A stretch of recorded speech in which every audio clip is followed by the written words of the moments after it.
My sister kidnapped my daughter to take her to Disney World. My mom defended her actions and said I was being cruel for pressing charges. My sister Vanessa, 36F, tried to kidnap my daughter Lily, 8F, to take her to Disney World. The worst part? My mom, 62F, is defending her actions and making me feel like I'm the bad guy in this situation. For some background, Vanessa has had a troubled life. During her teenage years, she fell in with the wrong crowd and developed serious substance abuse issues. She dropped out of high school and our parents tried everything to help her, but she was stubborn and refused any assistance. I was younger than her by 4 years, so I watched all this happen while trying to stay focused on my own education.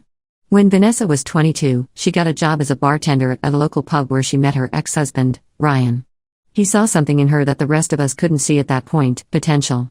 Their relationship motivated her to finally seek treatment for her addiction issues. She initially resisted, but eventually completed the program and seemed to turn her life around. They got married when she was 24, and they had 2 beautiful kids, Emma, 12F, and Tyler, 10M. For several years, things were great. Our family was proud of her recovery, and while we always had that lingering fear she might relapse, we supported her journey.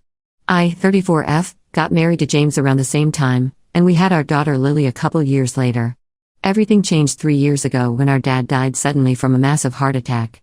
None of us saw it coming, and it hit Vanessa particularly hard. Dad was always her biggest supporter, even during her darkest times. After his funeral, Vanessa spiraled into depression but refused to get help. She kept saying she was fine and could handle it on her own. Unlike her, I sought grief counseling to process my feelings about Dad's death, which helped me tremendously. About 6 months after Dad died, I started noticing signs that Vanessa was using again. She began dropping her kids off at my house frequently, often with little to no notice. Her excuse was always that she needed to blow off steam with friends.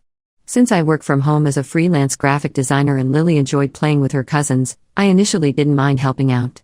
But it quickly became a burden. Vanessa would drop the kids off in the morning and not pick them up until late at night.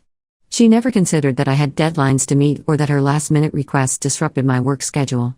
I tried hinting that I was busy or that I needed more notice, but she either didn't pick up on it or chose to ignore me. Things came to a head when Ryan found Vanessa high at a park one afternoon. We had been trying to reach her for hours, worried sick because she wasn't answering her phone. After that incident, my mom and I tried to convince her to go back to treatment, but she refused, insisting she could handle it on her own. I finally reached out to Ryan and told him about the situation with the kids.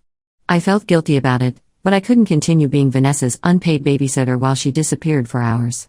Ryan was furious when he found out how often she was leaving the kids with me. He started looking more closely at her behavior and eventually discovered she was having an affair with her dealer. The divorce was ugly. Ryan's lawyer presented evidence of Vanessa's addiction, neglect, and unfitness as a mother. The court ordered mandatory counseling and lifestyle changes before she could regain custody. In the meantime, Ryan got full custody of Emma and Tyler. When Vanessa tried to reach out to her kids, they refused to speak with her. Tyler would cry on the phone, and Emma would hang up. This devastated Vanessa, and I genuinely felt sorry for her despite everything. After losing custody, Vanessa started showing up at my house every day. She'd arrive right after breakfast and stay until after dinner. It was clear she was using Lily as a substitute for her own children. I tried encouraging her to make friends or find other social outlets, but she insisted being around Lily was enough for her. Vanessa started overstepping boundaries with Lily. She took her for ice cream after school without asking me first. When I confronted her about it, she said Lily deserved a treat and that I was being too strict. She also started interfering with Lily's homework, telling her things like she didn't need to study hard because a pretty girl like her could just marry rich. When I called her out on these comments, she'd argue that she was a parent too and knew what she was talking about, completely ignoring the fact that she'd lost custody of her own children. Lily started getting annoyed with Vanessa's constant presence. She told me she felt like she couldn't have any time to herself because her aunt was always there.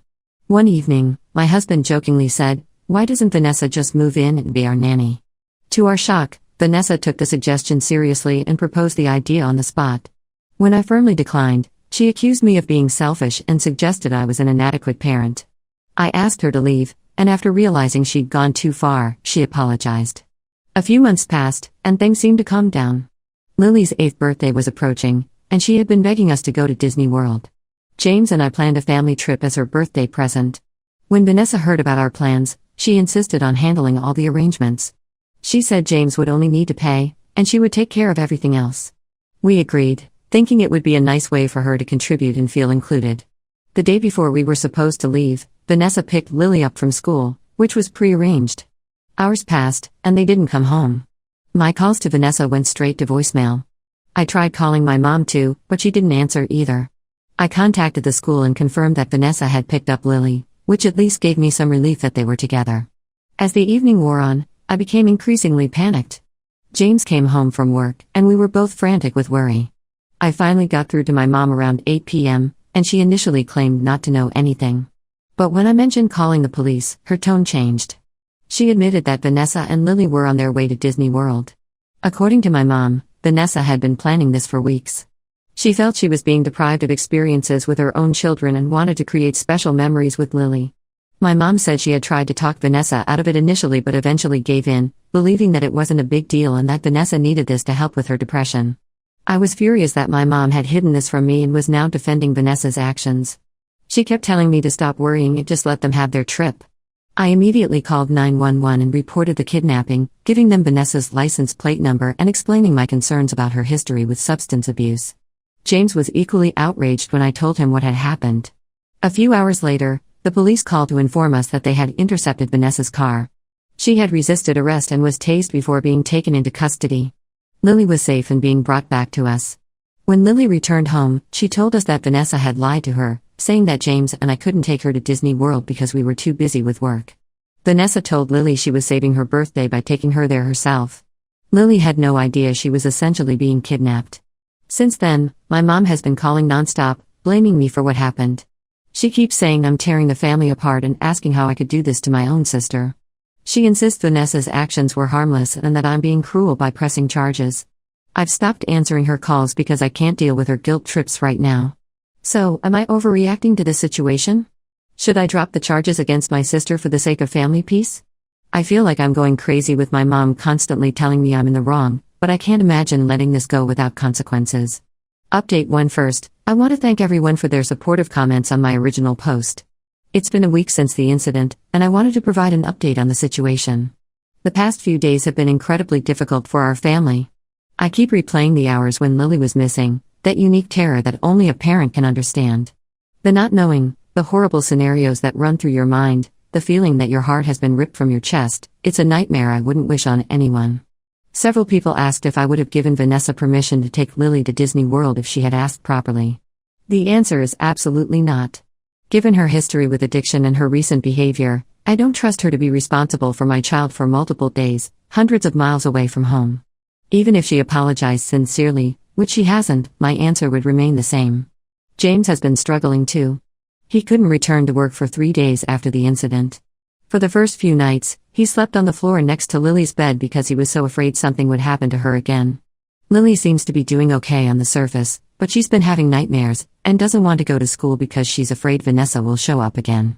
We've been working with a lawyer to pursue a restraining order against both Vanessa and my mom. Vanessa is facing charges of kidnapping and resisting arrest. My mom has been trying to pull strings to get her the best legal representation possible, draining her savings in the process. One positive development is that the rest of our family has been incredibly supportive. My aunts, uncles, and cousins have all reached out to express their shock at Vanessa's actions and my mom's response. My Aunt Clara, my mom's sister, called me yesterday and said she couldn't believe my mom was enabling Vanessa's behavior. She told me that my mom has always had a blind spot when it comes to Vanessa, treating her like she can do no wrong while holding me to much higher standards. This double standard has existed since we were children. When Vanessa was struggling with addiction as a teenager, my mom made excuses for her behavior and blamed her friends for being a bad influence. Meanwhile, if I got a B on a test instead of an A, I was lectured about not trying hard enough. I never really thought about this pattern until now, but looking back, it explains a lot about our family dynamic. Ryan, Vanessa's ex-husband, has also been supportive. He called to check on Lily and offered to speak to her about what happened, thinking it might help her to talk to someone who understands what it's like to deal with Vanessa's behavior. Emma and Tyler have been kept away from all of this drama, which I think is for the best. They're still processing their own feelings about their mother's actions and the divorce. My mom showed up at our house yesterday unannounced. I didn't let her in, but she stood on our porch yelling about how I was destroying the family and how Vanessa was only trying to give Lily a special experience. She kept saying that if I really cared about family, I would drop the charges and give Vanessa another chance. James eventually came to the door and told her to leave or we would call the police. She left, but not before warning that I would regret turning my back on my sister. I feel like I'm mourning the loss of my family while they're still alive. I always thought that when I had children, they would have a close relationship with their grandparents and aunts and uncles. Now I'm faced with the reality that I need to protect my daughter from the very people who should love and care for her. A friend suggested family therapy with my mom and Vanessa, but I don't think we're ready for that. Vanessa hasn't shown any remorse for her actions, and my mom continues to defend her. Until they can acknowledge the severity of what happened and take responsibility for their actions, I don't see how therapy would be productive. We've installed security cameras around our house and changed our locks. Lily's school has been notified that only James or I are authorized to pick her up, and they've been given photos of Vanessa and my mom with strict instructions not to release Lily to them under any circumstances. The preliminary hearing for Vanessa's case is scheduled for next month.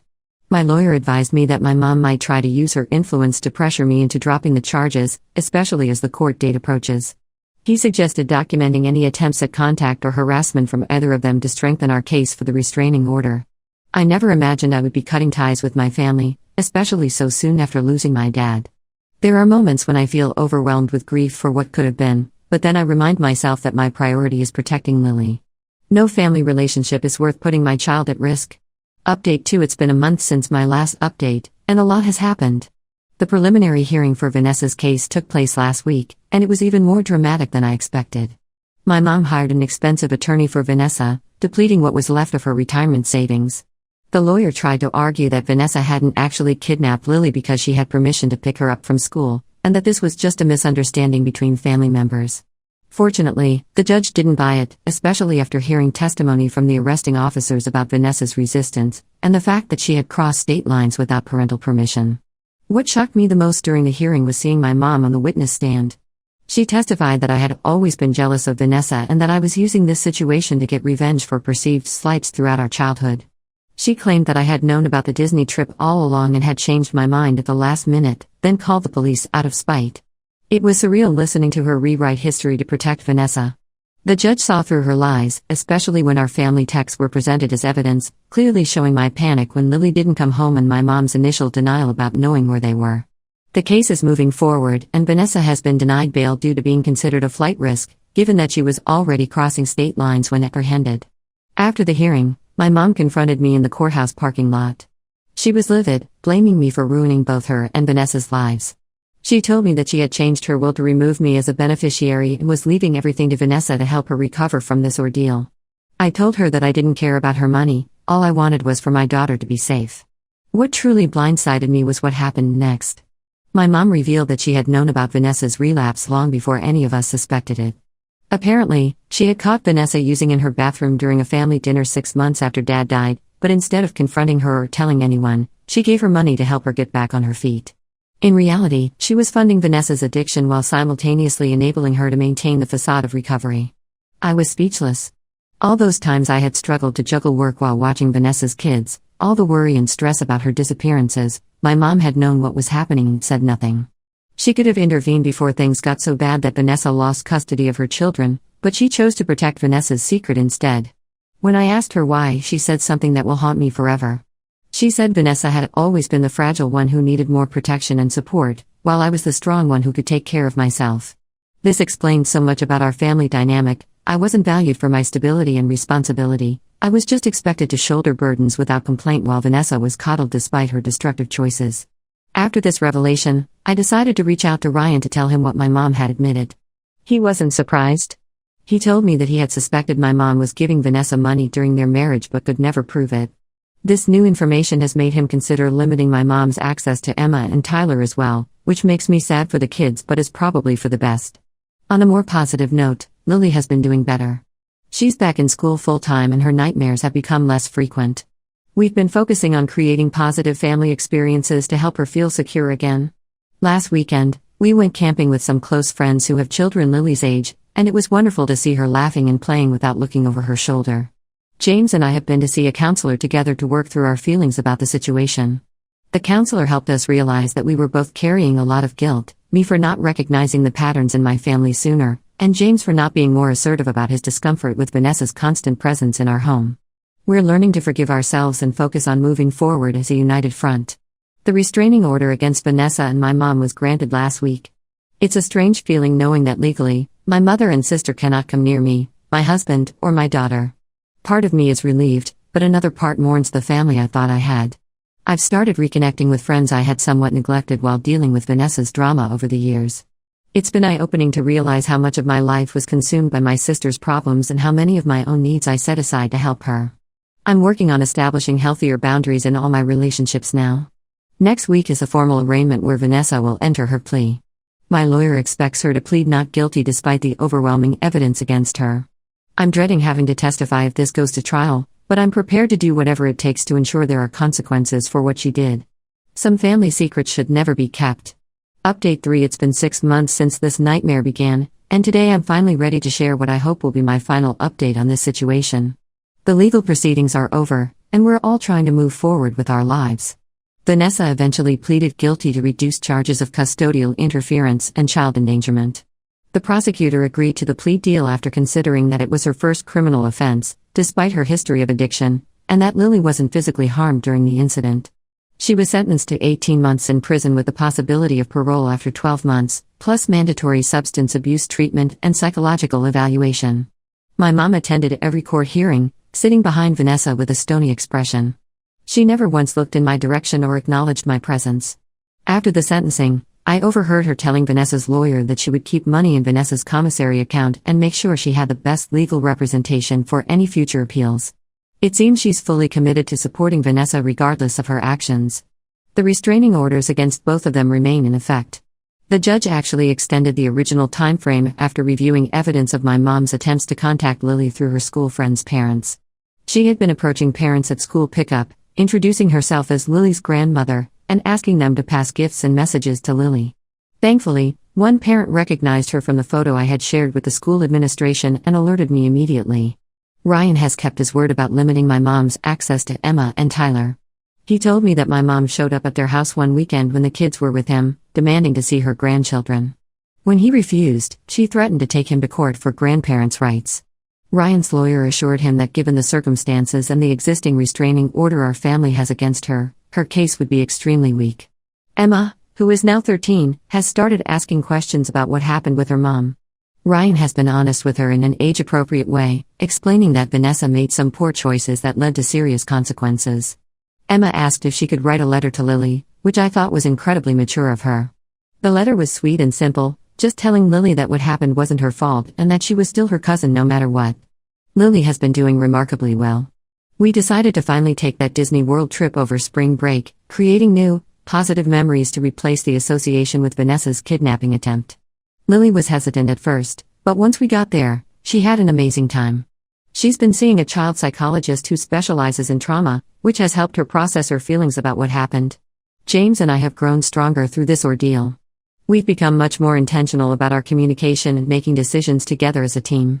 We've also established clear boundaries with extended family members and friends, making it clear that anyone who tries to pressure us into reconciling with my mom or Vanessa will not be welcome in our lives.